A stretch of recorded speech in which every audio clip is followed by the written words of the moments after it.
177খন বাগিচা কালি বন্ধ থাকিব আৰু প্ৰতিখন বাগিচাৰ প্ৰায় মানে 20খন 30খন গাড়ী তেওঁলোকে নিজে যোগান ধৰিছে আৰু আচলতে এই প্ৰতিবাদ আচলতে আমি আপোনালোকে গম পায় যে বিগত সময়ছোৱাত চৰকাৰ আচলতে আমাক বিভিন্ন মানে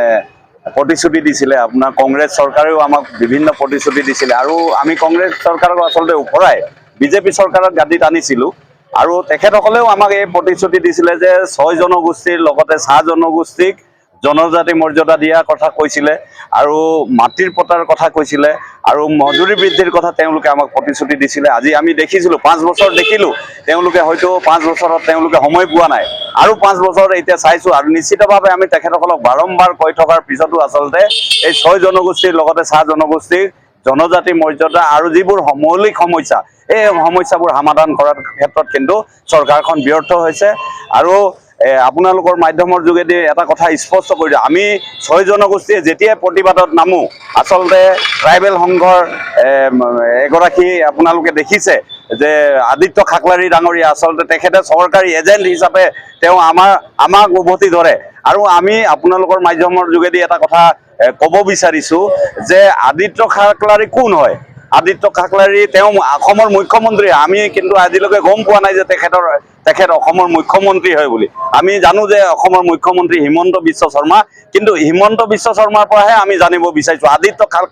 খাকলাৰীৰ পৰা আমি জানিব বিচৰা নাই। নিশ্চিতভাৱে কালি প্ৰায় 10টা বজাত আমাৰ ইয়াত সমাগম এটা আহিব প্ৰায় আপোনালোকে 10টা বজাত আমাৰ ইয়াত প্ৰায় নাহৰকটীয়া ৰাজগড় মৰাণ তেনে চাবুৱাৰ পৰা ইয়াত একত্ৰিত হ'ব আৰু আমি 11 বজাৰ পৰা প্ৰায় 3 বজালৈ আমাৰ কাৰ্যসূচী চলিব। আমি ৰেলী আমাৰ 3টা পইণ্ট আছে 3টা পইণ্টৰ পৰা আমাৰ আচলতে ৰেলী হৈ আহি আমি চৌকিডিং চাৰিআলিত আচলতে আমাৰ ইয়াত প্ৰতিবাদী সভা অনুষ্ঠিত কৰিম আৰু প্ৰায় 1.5 লাখ মানুহ ইয়াত গোট খোৱাৰ এটা সম্ভাৱনা আছে আৰু আপোনালোকৰ মাধ্যমৰ যোগেদি আমি চাহ জনগোষ্ঠীৰ ৰাইজক আমি আহ্বান যিধৰণে জনাইছিলোঁ ৰাইজে কিন্তু স্বতঃস্ফূৰ্তভাৱে ইয়াত ওলাই অহাৰ কাৰণে আমি ইতিমধ্যে আমাৰ লগত যোগসূত্ৰ ৰাখিছে আৰু আপোনালোকে জানে চাহ জনগোষ্ঠী চাহ জনজাতি ছাত্ৰ সন্থা চাহ মজদুৰ সংঘ চাহ জনগোষ্ঠী জাতীয় মহাসভা 36 জাতীয় পৰিষদ আৰু আদিবাসী ছাত্ৰ সন্থাৰ যৌথ উদ্যোগত এই প্ৰতিবাদ সাব্যস্ত কৰা হ'ব। আমি জিলা প্ৰশাসনক আমাৰ ৰুট মেপ এটা আমি তেখেতসকলক দিছোঁ আৰু আপোনালোকে জানে যে যিহেতু পৰীক্ষাৰ কাৰণে আচলতে আমি খনিকৰ ফিল্ডৰ পৰা আচলতে আমাৰ এটা ৰেলী আহিব আৰু আপোনালোকৰ আমাৰ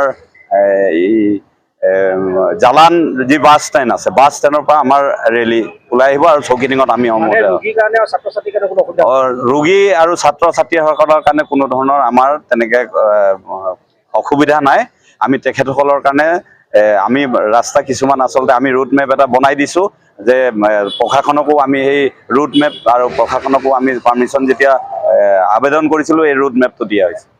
নিশ্চিতভাৱে আমি তেনেকৈ কোনো ধৰণৰ বন্ধৰ আহ্বান কৰা নাই আচলতে আমাৰ প্ৰতিবাদ সাব্যস্ত কৰিবৰ কাৰণে আমি ইতিমধ্যে চৌকিডিং ফিল্ডটো আমি লোৱা হৈছে চৌকিডিং চাৰিআলিত আমাৰ এক প্ৰতিবাদী সভা হ'ব।